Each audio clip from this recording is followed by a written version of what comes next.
Շնորհակալություն, պարոն Ղալամքարյան, ես ուղղակի 2-3 դիտարկում ունեմ, ուզում էի հարցով տայի չստացվեց, հիմա այսպես ասեմ, դուք կարճ ժամանակում եք աշխատում,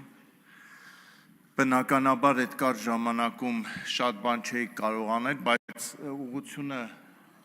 ճիշտ է և ես կուզեի, որ այդպես շարունակեք, բայց մի կարևոր հարց կա, որ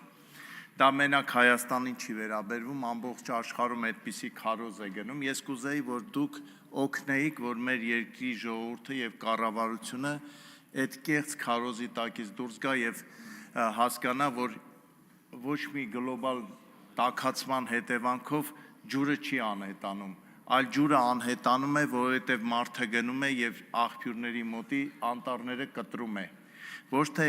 գլոբալ ինչ-որ մի անհասկանալի, անվերահսկելի պրոցես կա, որի հետևանքով դե ջուրը չկա, ինչ անենք, խնայեք ջուրը, մի ժամ խմեք, 2 ժամ օգտագործեք, ջուրը Հայաստանում կա, շատ կա, այնքան կա, որ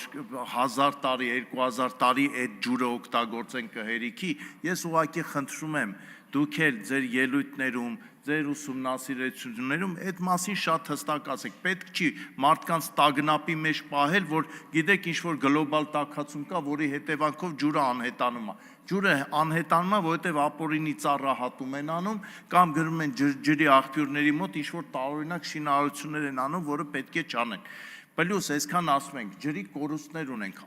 շատ սարսափ, ոչ թե 70%, այլ 90% է իրականում ջրի կորուստը Հայաստանում, այս սրա վրա ուշադրություն դարձրեք, մեկ էլ այդ Veolia ջրին,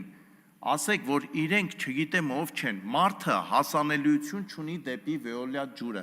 մարդը կարող է հանգիստ իրեն թույլ տա գնա նախարարին տեսնի, փոխնախարարին տեսնի, ինչ-որ վարչության պետին տեսնի, բայց Veolia ջրի որևէ ղեկավար միջին դասի աշխատակցի մարդը չի կարողանում տեսնել, սա լուրջ խնդիր է, որի մասին պետք է դուք զբաղվեք,